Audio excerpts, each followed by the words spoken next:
Good afternoon, ladies and gentlemen, and welcome to the May 27th regularly scheduled meeting of the Fayette County Board of Elections.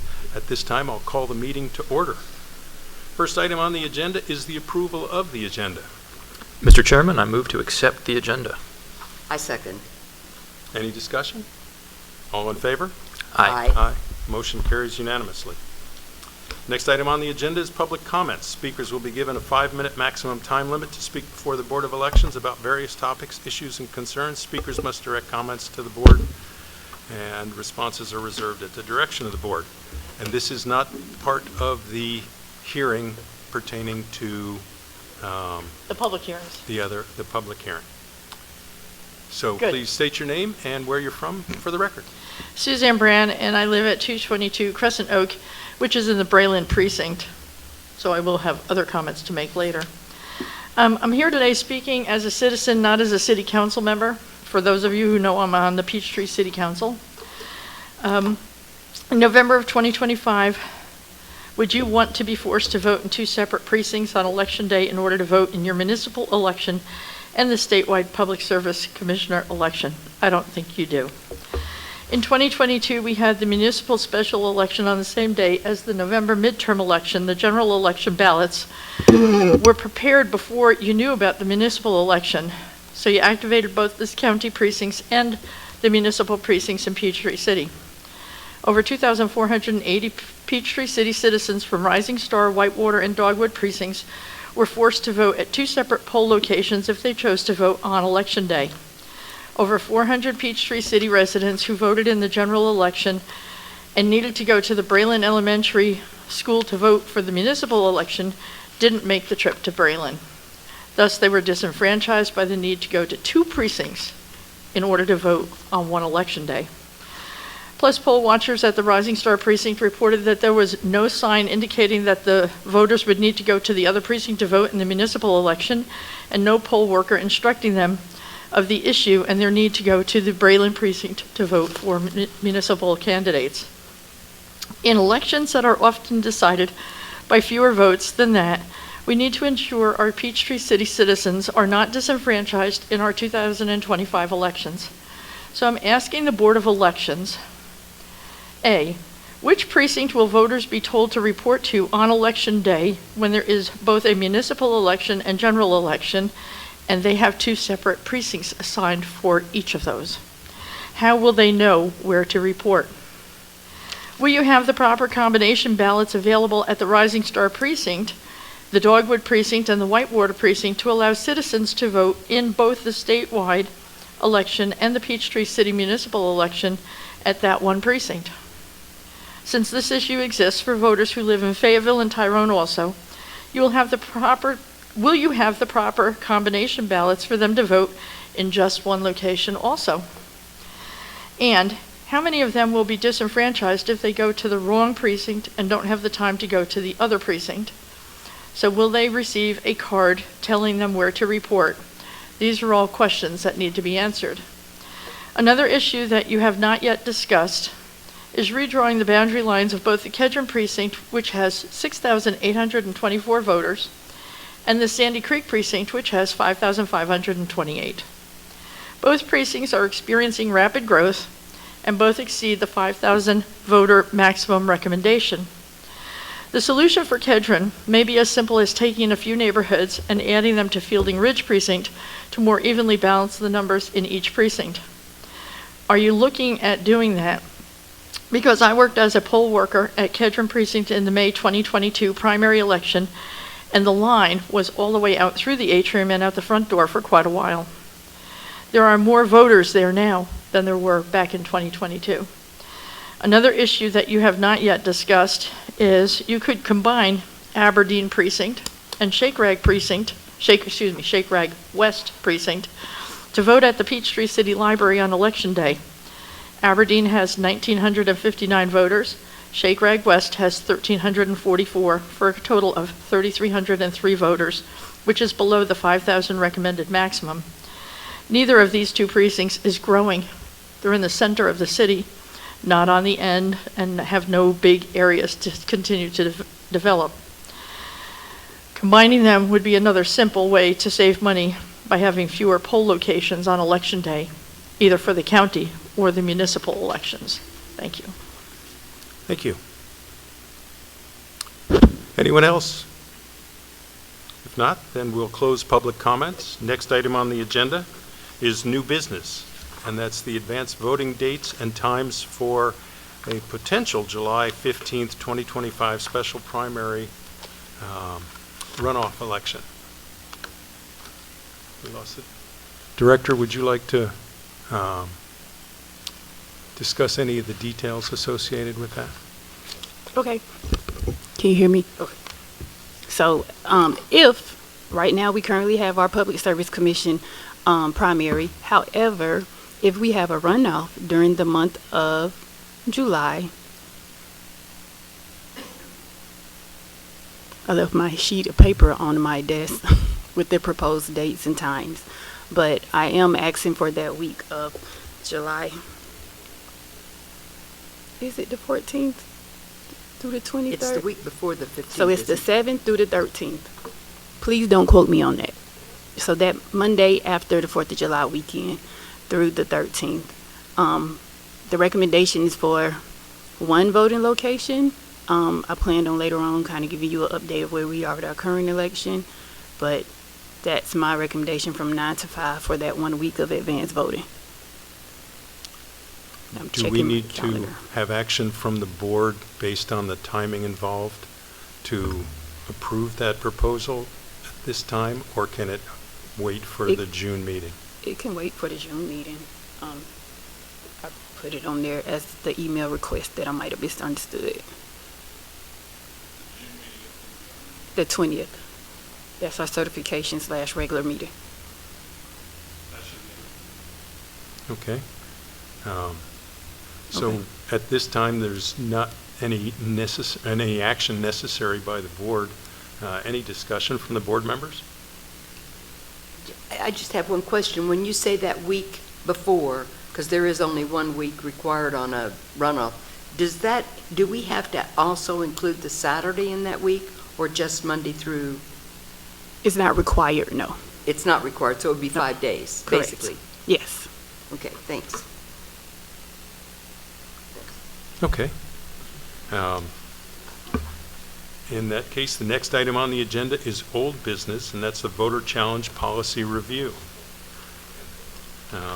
We have that in our packets for OCGA 21-229 and 21-2-230.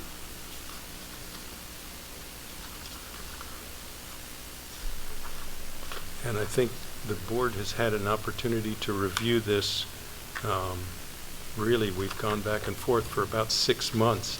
So I'd entertain a motion at this time.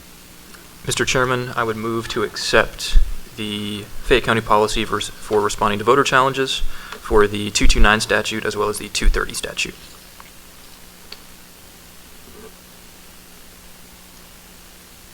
Oh, second. Okay. So we have a motion and a second discussion.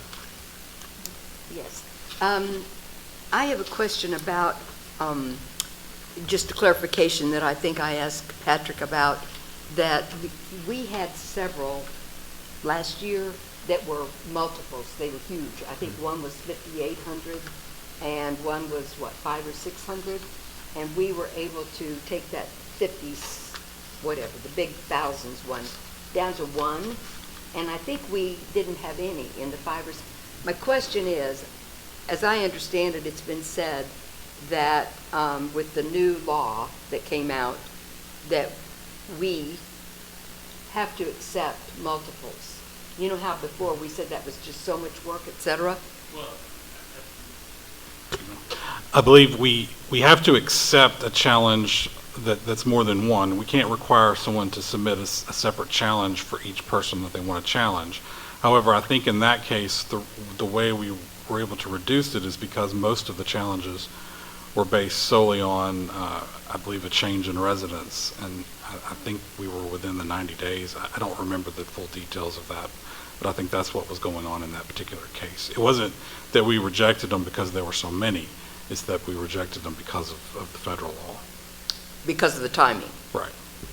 But if someone came in with 500 or 600 challenges in one fell swoop that was within the 90 days, we would have to look at them? It was outside the 90 days, you mean? Yes. We would have to go through it and at least look at each one to determine whether or not it meets the standards, yes. Okay. Essentially, then we would have to do due diligence, staff would do due diligence to determine if it was actually a challengeable item for each individual person. Yes. Okay? Any other discussion? No particular questions. I know I've been going over these documents for a while, as have the other members of the board. I just wanted to thank the director and Attorney Stowe for, getting these documents put together, this policy put together. This will definitely save time and money and staff hours for our own operations. And it has taken a minute to get this done, but I'm glad we're finally taking action on it, and also providing direction to the public if they choose to use the statute, choose to bring a challenge forward. It also clearly lays out some easier guidance for the public if they ever want to bring a challenge in the future. So I'm really confident in these policies, and I'm glad that we finally got them done. Beyond that, nothing else from me. Okay, we have a motion and a second. Any further discussion? We'll call the vote. All in favor? Aye. Aye. Motion carries unanimously. Next item on the agenda is the approval of the April 22nd, 2025 special called meeting minutes. Mr. Chairman, I would move to approve the April 22nd, 2025 special called meeting minutes. Second. Any discussion? All in favor? Aye. Aye. Motion carries unanimously. Next item on the agenda is the public hearings. Forgive me if I go to my script.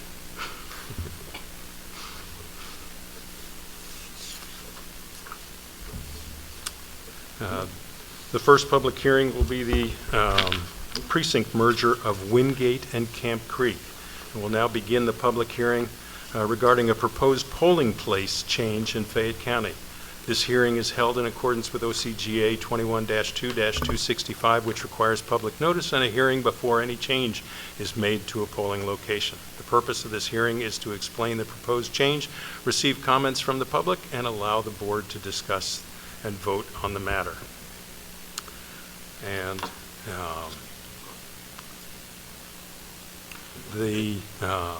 this particular, to go into the details of this change, this is the Braylon precinct. Wingate, Camp Creek. Wingate. I'm sorry, as I looked at the wrong part of my script. Yes.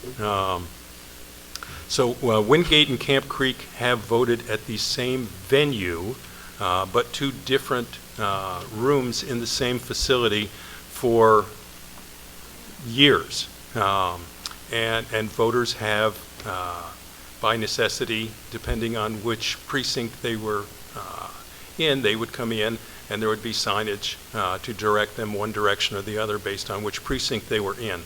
The one precinct was a very small room, limited facilities, and all of the voters in both of those precincts have the same combination. They vote for the same county commissioner, they vote for the same school board members, et cetera. So they're identical combos for those two precincts.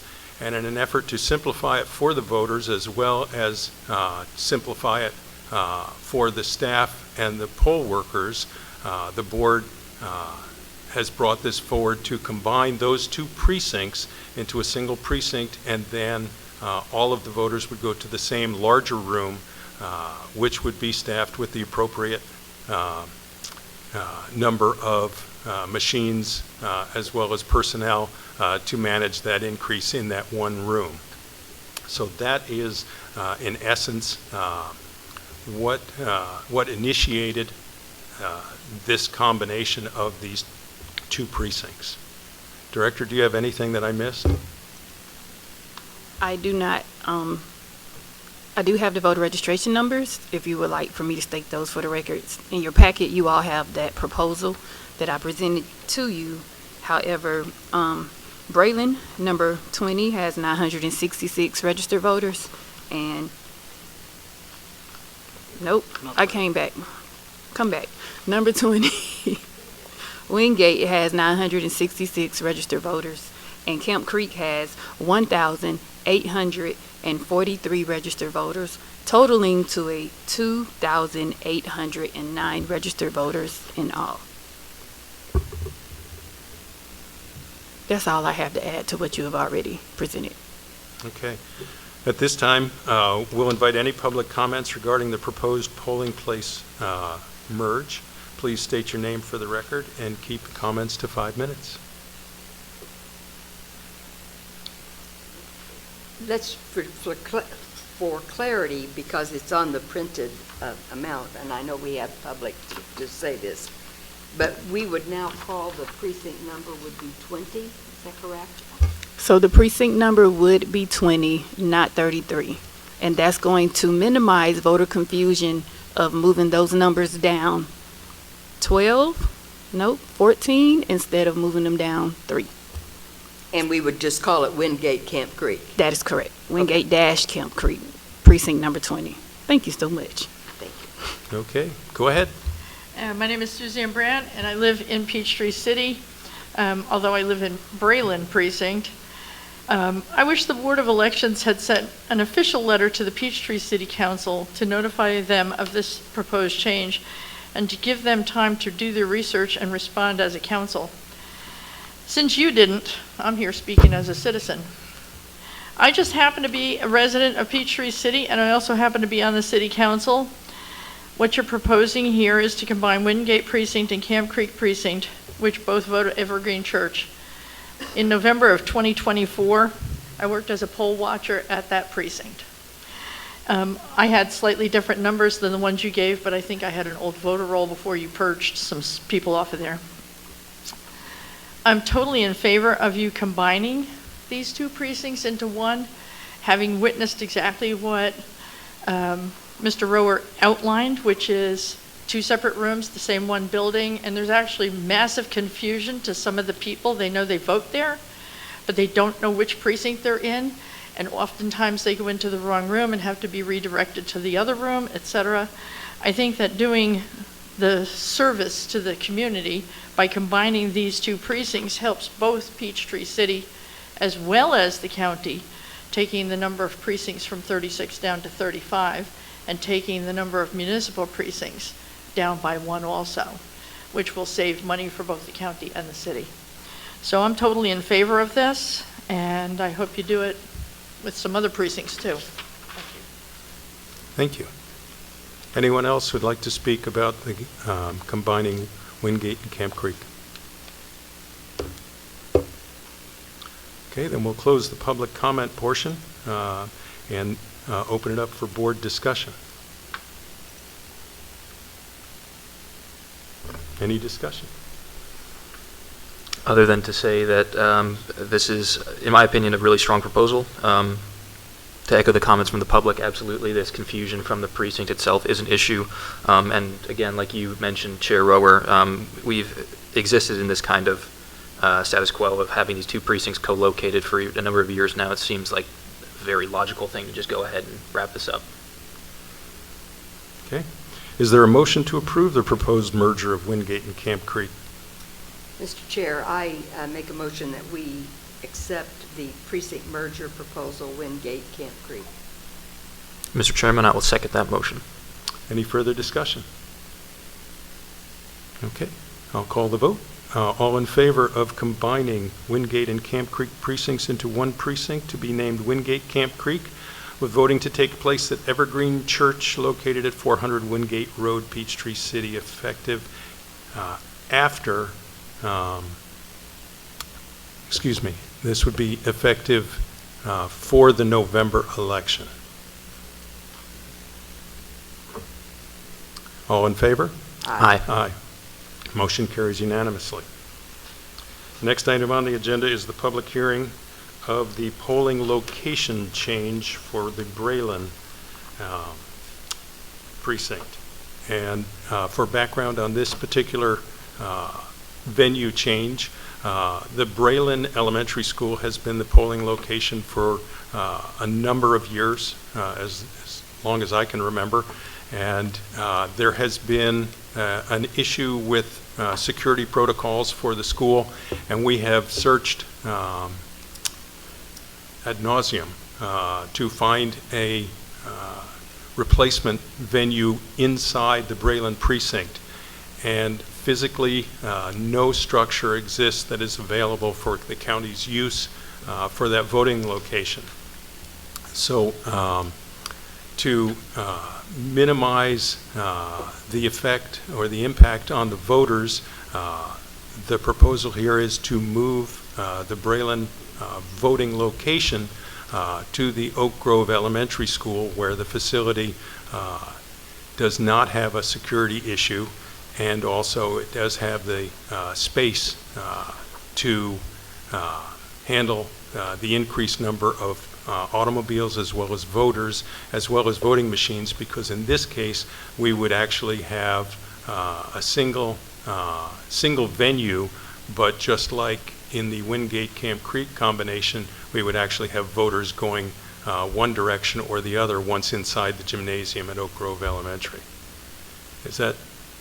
That is correct. It will all be inside of the gym, so it literally is one large room, and the goal is to have an extra clerk or two to be able to look up their voters' information if they're not familiar with which precinct they should be at, so they're not, trying to check in at the wrong location, and having those QR codes and such. Plenty of signage. Thank you, Director. We have worked with the school board, with the superintendent, the principal. We have met with them and gone through the facility, and this has been an ongoing situation for a number of years, and this is finally a solution that protects the students and the staff at Braylon Elementary without impacting Oak Grove Elementary. So at this time, I'll open it up for public comments. If anyone wants to come forward.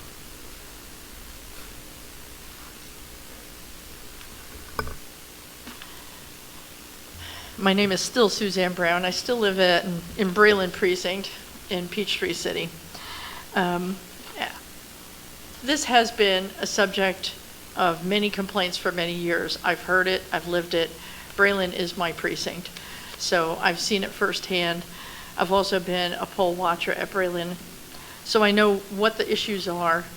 It's too bad that Holly Grove Church wouldn't entertain the idea of doing the voting there, because I think that would have been a perfect solution. There are no other community-type buildings that we could use. So in that regard, I support what you're doing. However, in looking at this, there are some other issues. Simply moving the polling location from Braylon to Oak Grove Elementary School may appear to be a decent solution, but it creates a whole new problem. My numbers are old, so forgive me because it was pre-purged numbers. 2,480 voters in Rising Star Precinct have a municipal precinct of 22 Braylon. They don't live in Braylon, but for the municipal election, that's where they go to vote. 1,955 voters live in the Braylon precinct and vote in the Braylon precinct for the municipal elections. And then there's another, I think 1,500 in Oak Grove who actually would be voting at Oak Grove. So if you move the Braylon voters to the Oak Grove location, if every one of them chose to vote on election day, you're going to have about 6,000 people showing up. That could be a problem. You must keep in mind that if every municipal resident decided to do that, it would be a complete disaster. Because I live in the Braylon precinct, I speak from a position of knowledge and experience. And while we think that would never happen, we all know some things do happen. Numbers change from election to election. I think a more detailed study may be needed to redraw the precinct lines and to allow municipal voting at the Rising Star precinct. And when I say municipal voting, you have 2,480 municipal voters living in Rising Star precinct. but Rising Star Precinct is not a municipal voting location. That's why you have to have them go to a different precinct in order to vote for the municipal election. So the problem is, when you have people going from their own precinct to another precinct to vote in a municipal election, but voting in Rising Star Precinct in the general election, in this case, in November of 2025, is it a municipal election or is it a general election? Because there's both. You have the Utilities Commissioner final election in November, and you have a citywide municipal election in November with 3 different offices on the ballot. And a question. So where are we supposed to tell the citizens to go and vote so that they know which one to go to? Are they going to be able to go to the Rising Star Middle School and get a combo ballot that's going to have the Utilities Commission on there as well as the municipal election? Are they going to have to vote for the utilities election at Rising Star and be disenfranchised by having to go to Breland, which is now going to be Oak Grove, another mile further away, to vote for the municipal election? Where do we tell them to go and vote? These are all questions that need to be looked at and examined long before we get around to Election Day. Because anything short of telling the voters exactly where to go and report to on Election Day disenfranchises an awful lot of voters. And I know you don't want to do that. I certainly don't want to do that.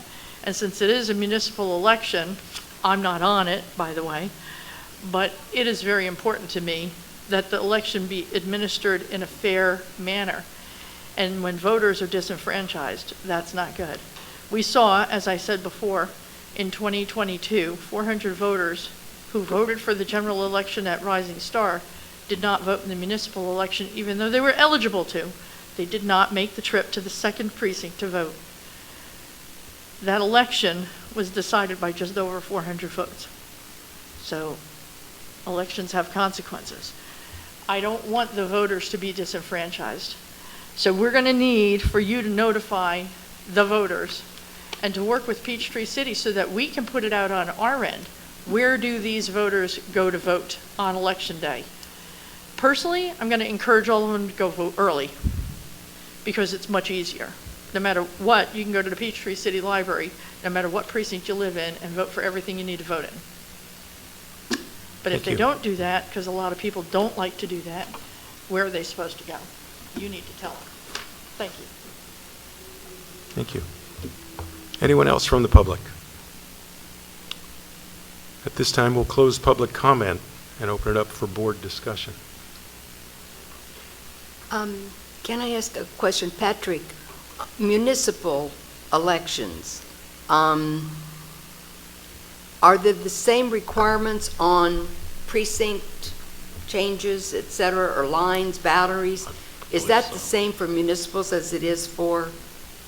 Yes, I believe any changes to a municipal precinct would have to go through the same process that a regular precinct would, or a county precinct would have to go through. Okay. You're going to say something? Is it possible to come up with some sort of a combination ballot that might be outside of the precinct? So in particular to this election that's coming up in November, for having a general/municipal election, they'll all be on the same ballot. So what happened previously, from my understand that I wasn't here, but I've been asking the question because this seems to come up a lot often, and I know that you and I have talked about it, and you've requested to move those lines because of this reason. But for the November election, it's a statewide ballot. A countywide election. It's statewide, but it's countywide, right? So we have a deadline. We have this thing where you have to build a ballot. And in order to be able to put those municipalities on that countywide election, they have to have their information to us by a certain deadline. As I understand it, in whatever year it was, I think you mentioned 2022, that deadline was missed by a couple of days, which is why they had to have 2 separate elections. If that's true or not, I'm not sure. I'm not here to kind of verify that, but at this time Peachtree City has given me everything that is needed, including the special referendum question for that ballot. So everyone should be voting at their 35 then if we pass this precinct in November, so they shouldn't be going to another municipality. That problem, unless there is a special election at the last minute, because for some reason, someone, that problem should not occur again until 2027, when we have municipalities again, with the hopes that we don't have a countywide election. So with your request for looking at those precinct boundary lines, that's why I asked you to wait until the beginning of 2027, because we have full-blown elections coming up for the next year and a half, in which municipalities should not see their own election unless they have a special called election for some reason. So as of right now, Peachtree City has given me their questions and their contest. Well, not their contest because they're qualifying, but as of right now, we're in good standing for having that countywide / municipal election all on one single ballot. And Ms. Julio has been very good with getting that information to me. So hopefully that helps. I was going to say it later, but yeah. Thank you, Director. Any other questions? So are we saying they would just go vote at one place? Is that what you're saying? That is correct. Okay. Both. They're 2 for 1. So wherever they vote on election day in the general election is where they will vote on election day during the city, because all of the ballot will be in one, even for advanced voting too. Because it's a countywide, that will override that municipal. Yes. Going back from the history that you were discussing, yes, that was a special called municipal election for Peachtree City, and it did come in, because I was part of the board at that time, it came in after the deadline where we could actually do that on a single ballot. So that was the history behind that. So. And Vice if Chair? that happens, that will be the case as well. So right now, we're in very good standing. If everyone could just be still, don't resign, stay healthy, we're good. Yeah, I think we're stable on this. I think we've done everything we can to build convenience to the voter, to prevent disenfranchisement, and also we also have to always balance the security concern. This is an issue we have been confronting for years now. And given the fact that we do not have another building or facility that can accomplish the goals of what we need to do in conducting these elections, it seems like we have to go ahead and use this proposal that we've had for a minute now and approve it. So. Go ahead, Director. And to add to that, any changes that are made, they will get a notification as well once this election is over. So every voter that has a precinct change being made will receive notification in the mail. I think it's within 30 days of the election, but I plan on doing it in August, as soon as we close out this election. Thank you. You stole my thunder. Yeah, we're required by OCGA to provide written notification to all the voters that are affected by these changes. So, for clarification on the numbers, yes, we have whatever 6,000 registered voters, or however many the numbers are. From a historical standpoint, and as most recently as November of 2024, 77% of the voters in Fayette County voted early. So 3 out of 4 voters vote early, and if you look at the historical numbers, those numbers are pretty accurate, going back at least 5 or 6 years.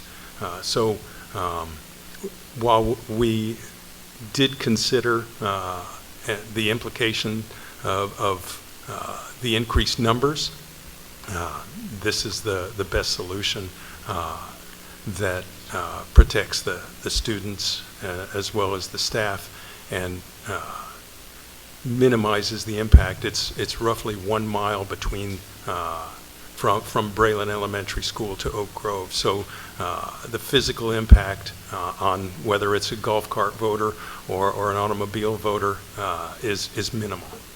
So any other discussion from the board?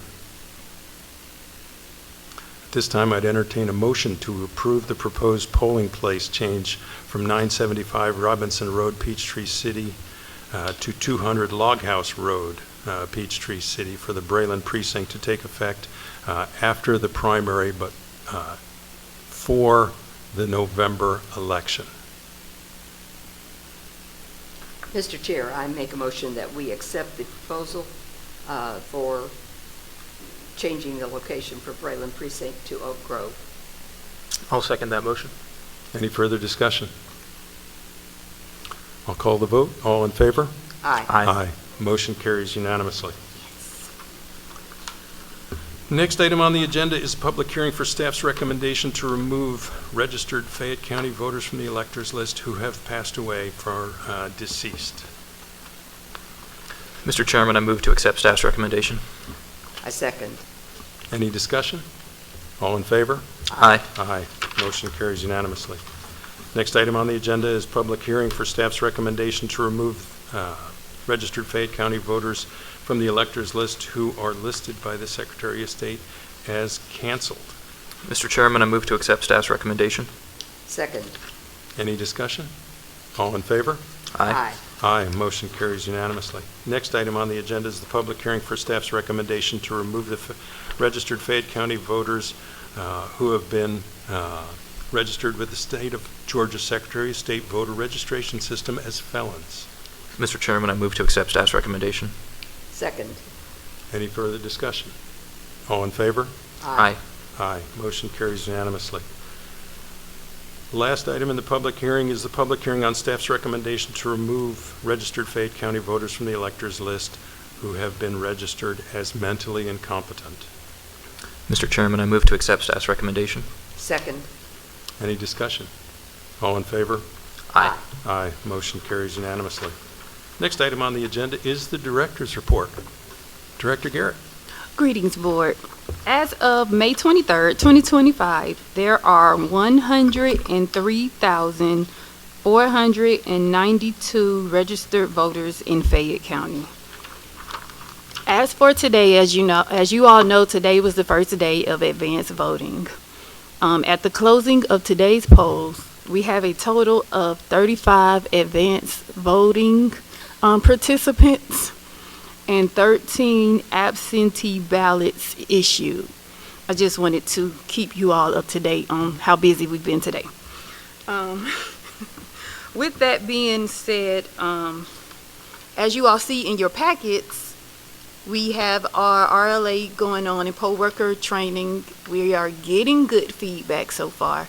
I did send out a survey on Friday. I have not looked at those results, but now, after every poll worker training, they will get a survey to kind of capture how they feel about it, what's least helpful, what's most helpful, so we can get a gauge on our improvement and things that we do or don't need to work on.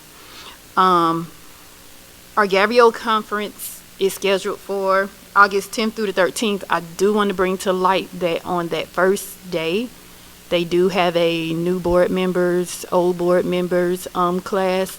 So I highly suggest you plan for it. They did release the conference packet on today. So I will send that over to you as soon as I get back to my computer. So you can have that information. So registration will start tomorrow. You all don't have to do anything at this time, but I will let you know if you do. I've already addressed the public comment about the combined ballots, but I will say for the record that was a legit concern about the voter confusion of voting at the municipal location versus election day. So we'll start thinking of kind of ideas to make sure that they're not confused, rather that's putting up signage at that location that they typically vote on election day, just to see what we can do to make sure that the voters get the right information in time and are not as confused, because they're always a little small confusion, but as confused on election day. And lastly, that's it. That concludes. No, it does not. It does not conclude my director's report. And I have to open it up for questions. As far as us possibly, well, I'm not going to say possibly. I think it's safe to say that we are going to be expanding our office. So that is coming along. We're waiting on the floors to be done at the other location, but we will be expanding into the public defender side. Each of you have came by the office and got a chance to see the new space before as it is now, and kind of get an idea of where it is that we're kind of going. But that's still moving forward, and it's looking really positive. Timeline wise, things happen, but it's still in a good state. Did you all have any questions for me? I'm gonna stop there.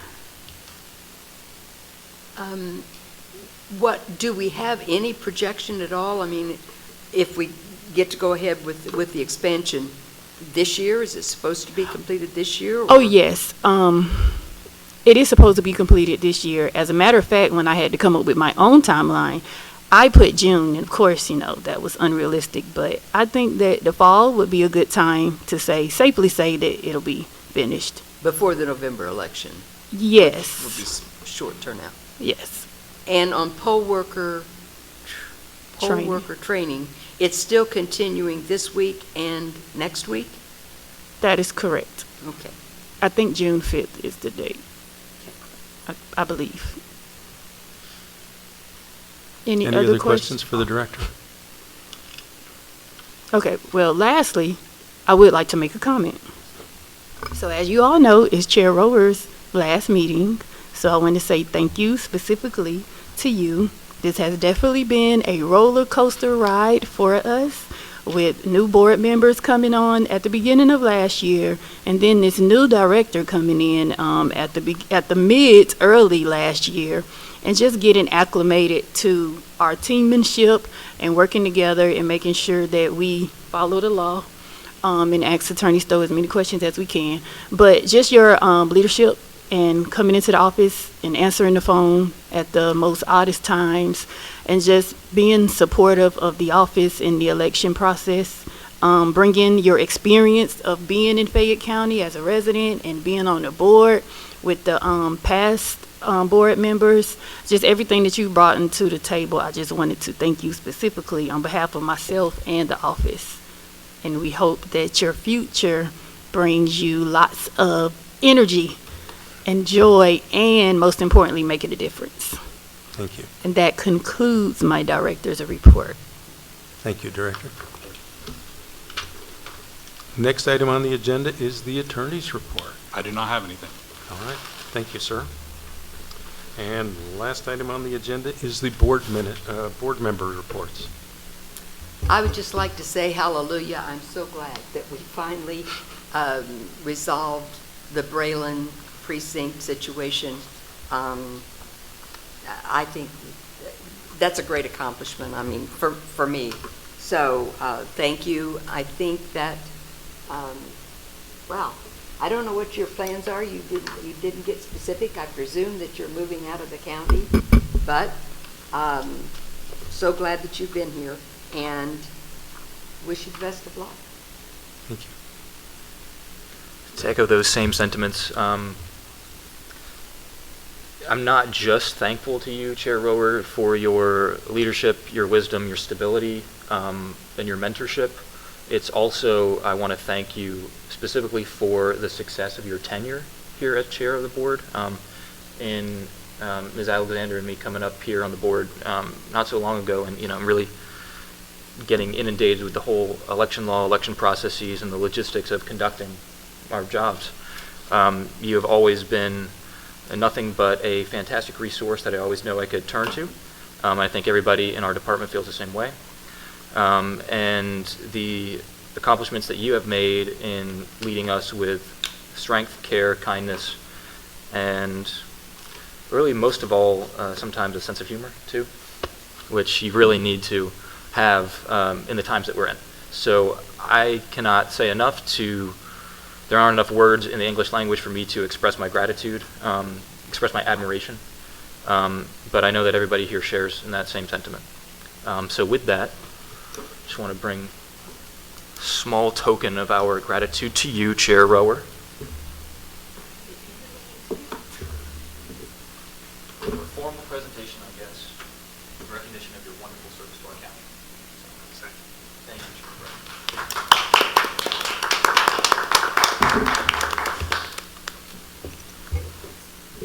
Rower. How do you follow up with that? Thank you all.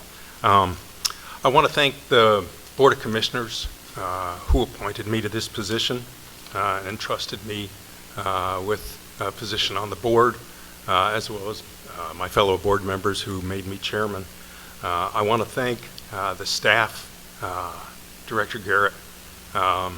Everybody in the staff knows how hard we've all worked together, and how much you all mean to me. So, thank you, Attorney Stowe, for your guidance as well. I'm not going to sit up here and pontificate. I am going to be leaving the board to go be political. I mentioned that in our last meeting, and I am going to be a political activist, and I can't do that while serving the committee as a member of the Board of Elections. So that is my motivation. There's really no place for politics in elections, and so I'm removing myself from the election process. I want to thank the board members for their support, and to the vice chairman, who will be now stepping in to fill the role as chairman. It's time for a new generation to lead the office forward. I'm excited for that. He'll be leading us into the future, and I'll close with the words of the late, great Congressman John Lewis, who said, "Never, ever be afraid to make some noise and get in good trouble, necessary trouble." Thank you all. I'll call for a motion to adjourn. Mr. Chairman, I move to adjourn. All in favor? Aye. Aye. Aye. Meeting is adjourned. Thank you all.